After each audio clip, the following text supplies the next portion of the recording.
Hello friends, मैं आपको आज भौतिक राशियाँ एवं उनके मात्रक के बारे में बताने जा रहा हूँ, जो कि कईयों बार परीक्षाओं में आए हुए हैं और आगे भी आने की आशंका नहीं है, 100% आएंगे। ठीक है, तो हम देखते हैं। पहला है, द्रव्यमान की इकाई होती है, क्या होती है? किलोग्राम। तो इसको कैसे समझेंगे कि द्रव्यमान की इकाई किलोग्राम होती है? जैसे कि हम समझते हैं क्या, जैसे कि हम कभी मार्केट जाते हैं, ठीक है, सभी जाते हैं, और मार्केट से क्या लेने जाते हैं? तेल यानी ऑयल। अब जब तेल लेकर आते, तेल हमसे क्या बोलते हैं? भैया 1 किलो तेल दे देना। 1 किलो यानी किलोग्राम, 1 किलो तेल दे देना। और तेल यानी क्या होता है? द्रव्य। द्रव्य क्या होता है? जो लिक्विड फॉर्म में होता है वो द्रव्य कहलाता है, आपको पता ही है। तो कहीं ना कहीं द्रव्यमान को क्या समझें अपन? द्रव्य समझें, जिससे क्या होगा, अपन समझ पाएंगे कि द्रव्य यानी तेल, और तेल को हम क्या लेकर आते हैं? किलोग्राम में लेकर आते हैं। आगे क्या है? भार और बल की इकाई होती है, क्या होती है? न्यूटन। अब इसको समझें। जैसे मान लिया जाए कि कंपनी, ठीक है, जो क्या करती है? न्यू कपड़े बनाती है। क्या बनाती है? न्यू कपड़े यानी न्यू क्लॉथ। ठीक है, तो क्या बनाती है? नए कपड़े बना रही है, न्यू कपड़े बना रही है। ठीक है, तो अब इसको समझेंगे। जैसे कि मान लिया कंपनी है, उस कंपनी पर क्या वो अच्छे कपड़े बनाती है, उस पर क्या है? बाहर से लोड आया। क्या आया? लोड यानी कि भार आया। क्या आया? भार। कि आप क्या जो कपड़े हैं, न्यू कपड़े हैं, वो अच्छे हैं, तो डिमांड है कि और बनाइए। तो वो क्या करेगा? वो जल्दी तुरंत चाहिए उन्हें कपड़े, तो उससे क्या करेगा वो कंपनी वाला? उस पर जब लोड आएगा बाहर से, तो क्या करेगा? अपने जो वर्कर्स होंगे ना, उनके साथ ना फोर्स के साथ बोलेगा, फोर्स यानी बल के साथ बोलेगा कि जल्दी जल्दी न्यू कपड़े बनाओ। क्या बनाओ? न्यू कपड़े। तो आप समझ गए होंगे, भार लोड आया, किससे पे उसने लोड के बाद क्या किया? बल के साथ में अपने वर्कर्स से बोला कि न्यू कपड़े बनाओ। तो आप समझ होंगे, भार और बल और न्यू यानी न्यूटन। भार, बल और न्यूटन, तो समझ गए होंगे। ठीक है, नेक्स्ट क्या है? कार्य, ऊर्जा और ऊष्मा, इन तीनों की इकाई होती है, क्या होती है? जूल। क्या होती है? जूल। ओके, अब इसको सही समझें। देखिए, जैसे कोई महिला है जो क्या करती है? सुबह उठ के अपने हस्बैंड के लिए खाना बनाती है, ठीक है, और खाना किस पर बनाती है? ऊष्मा पर। यानी कार्य क्या हो गया उसका? यानी खाना बनाना क्या हो गया? कार्य। और किस पर बना रही है? वो ऊष्मा पर बना रही है। ठीक है, क्यों बना रही है? जिससे उसके हस्बैंड को क्या मिले? एनर्जी यानी ऊर्जा मिले। क्यों मिले? जिससे वो काम करने जाए तो उसे ऊर्जा चाहिए, तो काम करने जाने के इसलिए उसको क्या चाहिए? ऊर्जा। तो क्या कर रही है महिला? कार्य कर रही है खाना बनाने का, और किस पर बना रही है? ऊष्मा पर। किस लिए? जिससे उसके हस्बैंड को क्या मिले? ऊर्जा। लेकिन उसका आजकल अपने यहाँ पे होता क्या है?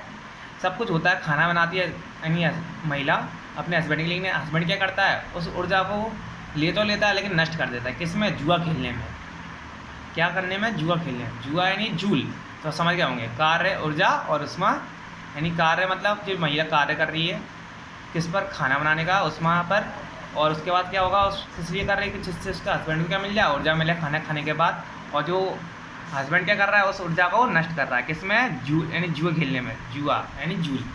आगे देखते हैं, शक्ति की इकाई होती है। तो शक्ति की इकाई क्या होती है? पावर की इकाई होती है वाट। आपको पता होगा, जैसे अपने यहाँ पे जो मीटर लगा होता है, किलो वाट बोलते हैं, किलो वाट। पावर की इकाई क्या होती है? पावर ही तो आ रही है उससे, लाइट से, तो पावर की इकाई क्या हो गई? वाट। नेक्स्ट क्या है?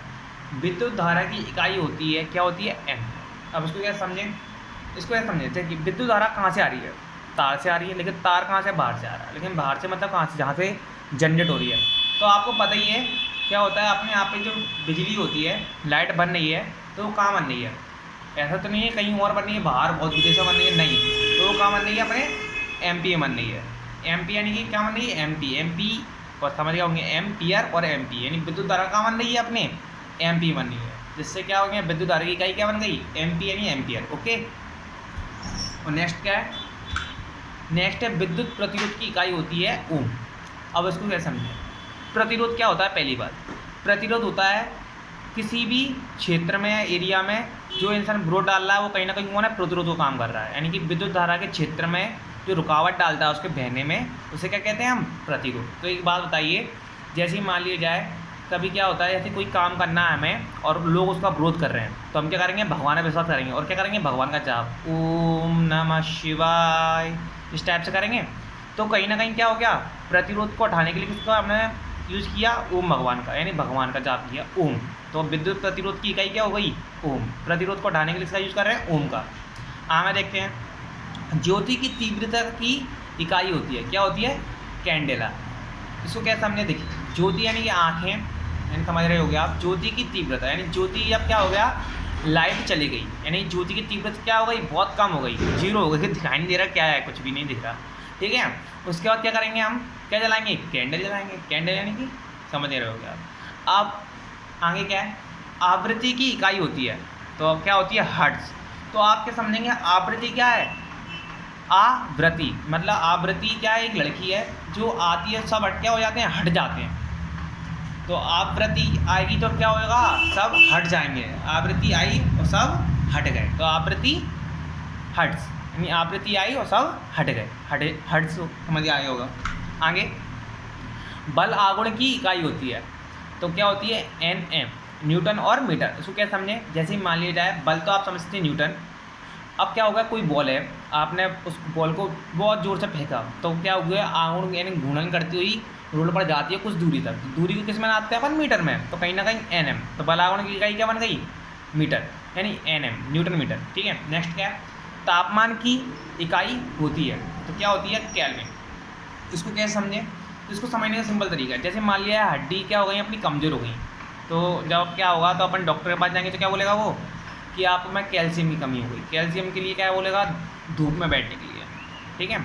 तो धूप में बैठेंगे आप, तो धूप से क्या मिलेगा, ताप मिलेगा, सूर्य से ताप मिलेगा, तो आपको क्या बोलते हैं, हड्डियाँ मजबूत होंगी, यानी कैल्शियम मिल जाएगा, तो कैल्शियम यानी केल्विन, समझिए, कैल्शियम और केल्विन, तापमान से क्या मिलेगा अपने, केल्विन मिलेगी। आगे क्या है, प्रकाश वर्ष की इकाई होती है, क्या होती है, दूरी। अब इसको क्या समझें, ये प्रकाश कहाँ से आ रहा है, पहली बार प्रकाश आ रहा है कहाँ से, सूर्य से, सूर्य कहाँ है, और जो कि हमारी पृथ्वी से बहुत दूर है, तो दूर यानी कि दूरी, प्रकाश वर्ष की इकाई क्या हो गई, दूरी। अब तीसरा क्या है, आगे आयत की इकाई होती है, तो आयतन की इकाई क्या होती है, घन मीटर, जिसको अपन क्या बोलते हैं, मीटर क्यूब। तो उसको क्या समझें, तो आपने देखा होगा आयतन, यानी कि अपन क्या होता है, कोई भी घर अगर मान लिया जाए आयताकार में बना है, यानी कोण बना है, ठीक है, आयताकार बना है, तो हम उसकी क्या क्या नापेंगे, लंबाई नापेंगे, यानी कि देखेंगे कितना लंबा है, ऊंचाई नापेंगे, ठीक है, और क्या नापेंगे, चौड़ाई नापेंगे, यानी कि लंबाई, ऊंचाई और चौड़ाई, इन तीनों को नापते हैं, नापते किस में, मीटर में, तो इसलिए क्या आएगा, मीटर क्यूब, यानी घन मीटर क्यूब, घन मीटर यानी मीटर क्यूब, ठीक है। आगे अब क्वेश्चन स्टार्ट हो गए, देखते हैं कितने आते हैं आपको। जैसे यहाँ पे क्या आया, ताप का SI इकाई होती है, तो आप क्या बताएंगे इसका आंसर, तो आप इसका आंसर सिंपली बता देंगे कि तापमान से हमें क्या मिलती है, केल्विन मिलती है। आगे देखते हैं, अब आपके सामने है प्रकाश वर्ष का मात्रक होता है, तो आप समझ जाएंगे प्रकाश कहाँ से मिल रहा है, हमें बहुत दूर से मिल रहा है, मतलब सूर्य से मिल रहा है, तो प्रकाश कहाँ से आ रहा है, दूर से, तो दूरी। एक प्रकाश वर्ष बराबर होता है, सॉरी बार बार हो गया लेकिन होता है बराबर है, ठीक है।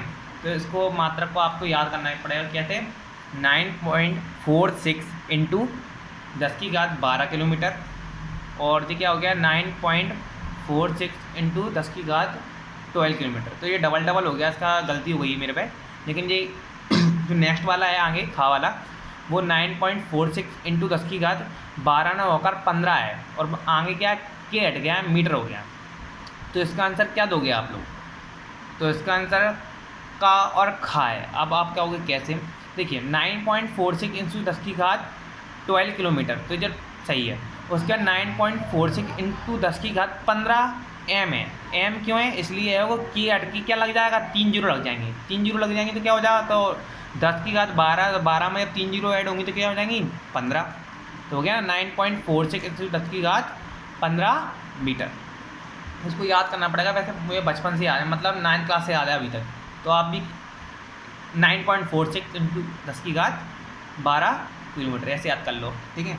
आगे चलते हैं, ठीक है। कार्य की ऐसा इकाई होती है, तो क्या होती है, कार्य महिला कर रही थी उस वहाँ पर, जिससे क्या मिले, ऊर्जा, और उसका पति क्या कर रहा था, ऊर्जा को नष्ट किस में, जूल में, जुए में, तो कार्य की इकाई क्या हो गई, जूल। ओके, आगे देखते हैं, 1 हॉर्स पावर 1 अश्व शक्ति बराबर होती है, तो आप इसको कैसे याद करेंगे, 740 वाट का झटका, गाना है 740 वाट का झटका जोरों से लगे, ऐसी टाइप का है, तो वो अश्व शक्ति 1 हॉर्स पावर इक्वल टू क्या होता है, 740 वाट। ओके, आगे उष्मा की इकाई होती है, तो आप समझ जाएंगे उष्मा की इकाई क्या होती है, जूल। ओके, आगे देखते हैं, ध्वनि की इकाई होती है। अब देखिए ध्वनि क्या होती है, आवाज़। जो होता है डांस किस पर करते हैं अपन लोग, डांस करते हैं किस पर, ध्वनि पर, ध्वनि यानी आवाज़ पर।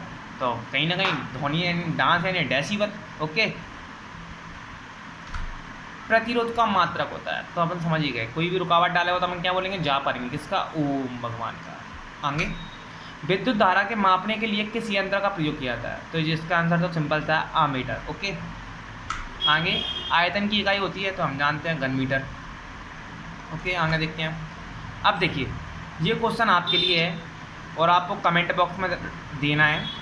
क्या है क्वेश्चन, अगर हम पृथ्वी से चांद पर पहुंच जाएं तो क्या परिवर्तन होगा, मतलब हमारा भार में परिवर्तन आएगा या द्रव्यमान में आएगा या दोनों में आएगा या दोनों में से कुछ भी परिवर्तन नहीं होगा। तो इसका आपको जवाब देना है कमेंट बॉक्स में। अगर आपको मेरी वीडियो बहुत अच्छी लगी या बहुत अच्छी नहीं तो थोड़ी अच्छी लगी हो तो कमेंट करें, लाइक करें और सब्सक्राइब करें। Thank you.